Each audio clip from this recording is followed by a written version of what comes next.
Qu'est-ce qu'on visite? On visite les bureaux de Réservoir A, en particulier l'espace de coworking qu'on va mettre à disposition, j'espère, de différents bureaux créatifs à Charleroi. On a intitulé cet espace Art Total. C'est tout un programme. Les initiales, donc, c'est Art T, comme Réservoir A. Et l'espoir, c'est de ramener ici des graphistes, des designers, des illustrateurs, etc., etc. Ou de garder de la place si jamais Réservoir... Évidemment, ça nous laisse une petite place si jamais Réservoir devient un bureau de 30 personnes, ce qu'on n'espère pas. C'est vrai, vous voulez rester petit? On aime bien la taille actuelle, je dirais. On a été 20 il y a un an d'ici et honnêtement, je pense que c'est plus raisonnable de rester un petit bureau où on a un œil sur tous les projets et où on fait encore de l'architecture et pas que de la gestion. Voilà.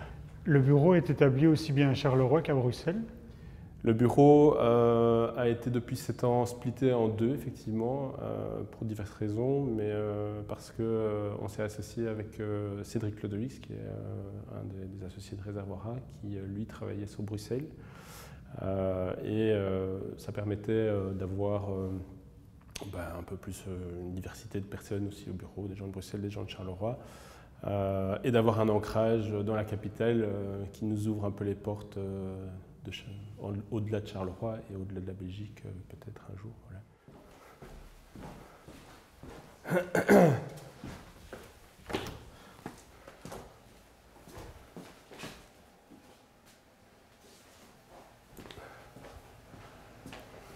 Donc ici, tu vois l'atelier principal. Tout le monde s'est agglutiné au premier étage, alors que c'est l'espace le plus chaud, avec la grande verrière orientée plein sud. Il n'y a pas un pet d'air quand il fait 30 degrés dehors. Pourquoi est-ce que tu as choisi d'être au 3e étage alors que tout le monde est au 1er?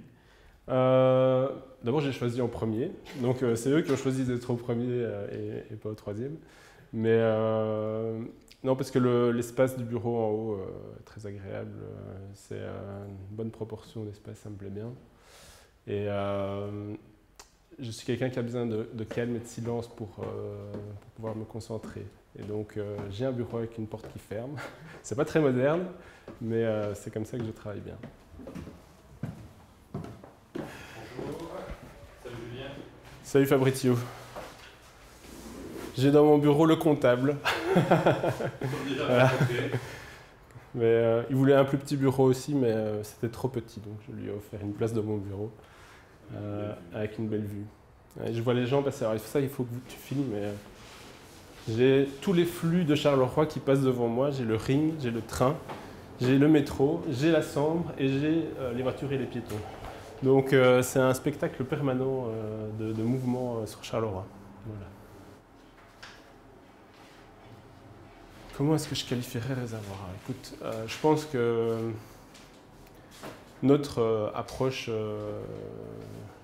je mets nous parce que c'est vraiment plusieurs associés au départ qui ont créé la structure. On avait un point commun qui était la volonté de créer des espaces, le mot flexible, c'est un mot qui est un peu galvaudé, mais en tout cas de mettre au cœur des projets les gens qui présentent en fait la particularité d'être en mouvement permanent, qui vont pouvoir adapter les espaces en fonction de leurs besoins et imaginer des scénarios finalement que nous on n'a peut-être pas imaginé quand on a dessiné le bâtiment, mais de permettre que l'architecture ce soit cette espèce de structure ouverte, flexible, qui permette aux gens de s'y inscrire librement, quoi. Voilà. Et donc Réservoir, c'était l'idée d'un contenant dans lequel le contenu peut se mouvoir librement.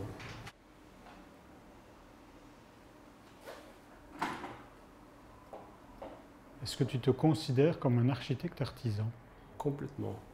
Complètement. Alors, c'est pas très populaire, mais en tout cas pas un architecte artiste. Même si je pense que l'architecture, ça reste un art, mais les artisans, oui, je m'y inscris complètement. Je pense qu'on est des faiseurs, quoi. On n'est pas des... voilà, tous les jours, on est dans le faire, dans l'action, et donc j'adore cette définition. Ouais. L'artisan, c'est faire, ou l'artisan, c'est essayer des choses? L'artisan, c'est faire, mais ouais, c'est faire le cœur sur la main à la pâte. Mais ça veut dire faire avec aussi un cerveau derrière qui dicte une pensée, voilà, qui fait avancer les projets, etc. Les planchers, les façades, ouais. Mais ça, c'est rien. Moi, les allèges très basses, ça ne me dérange pas du tout. Alors, la seule chose qu'il faudra voir, c'est si à un moment tu veux refaire un petit balcon. Il faudra le refaire, qu'il devienne extérieur pour que les gens aient un petit espace pour mettre même une table pour le petit-déj avec deux chaises. Que l'architecture qu'on produit, elle a évolué aussi au terme des années, au fur et à mesure des années. Je pense qu'on était perçu peut-être comme un bureau d'architecture un petit peu formaliste au départ. Parce qu'on faisait des grands gestes, quoi, je vais dire. On faisait en tout cas des gestes très perceptibles dans l'architecture.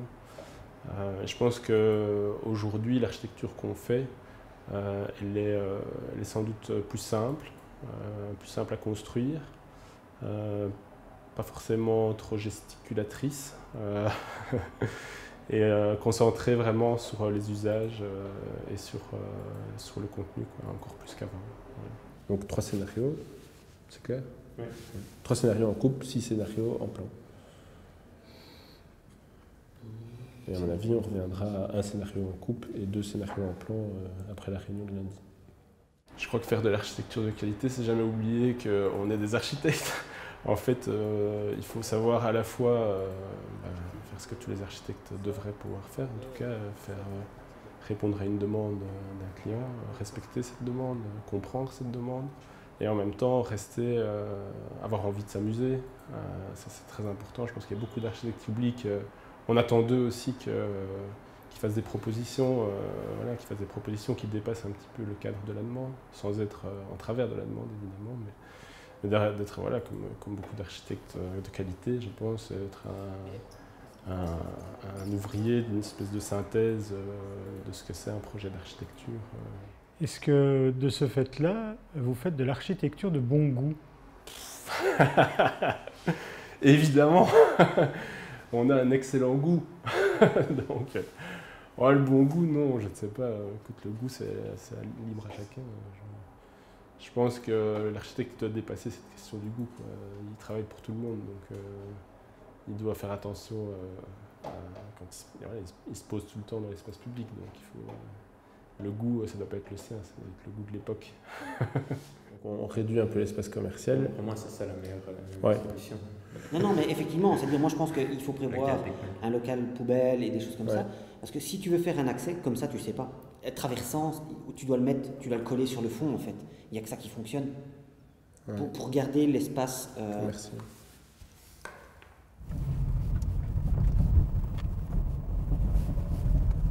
J'ai commencé le travail, on va dire, mais j'étais encore en formation, j'étais étudiant à travailler avec Jean Guibert.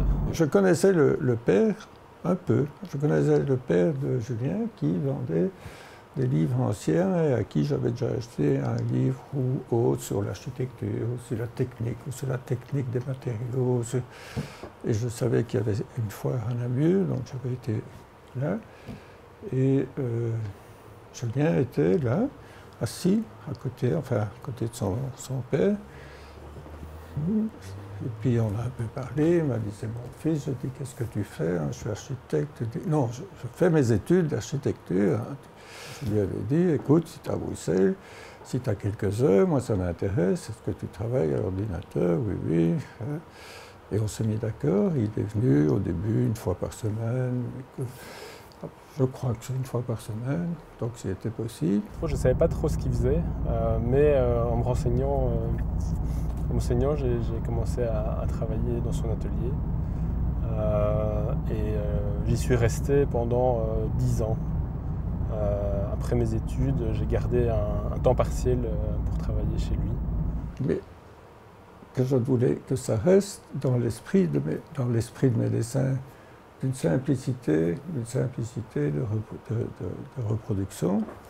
Et pas, j'avais vu des dessins de jeunes ou de moins jeunes, des photos, des infographies ou des travaux d'architecture qui me dérangeaient très très fort, parce que ça ne m'intéressait pas tellement de voir des plantes vertes qui garnissaient les intérieurs des bâtiments et des expressions qui me paraissaient plus des dessins pour montrer que des dessins pour travailler. Je ne confiais pas mes petits projets à quelqu'un qui allait les magnifier, les agrandir, les rendre plus luxueux, les rendre plus... Voilà, donc on a commencé, il venait régulièrement, ça s'est bien passé, et forcément on a évolué tous les deux, quoi, ce qui fait que c'était pas travailler à quatre mains, mais c'était, quand je commençais et que je lui confiais, je savais que le produit sortait toujours du projet.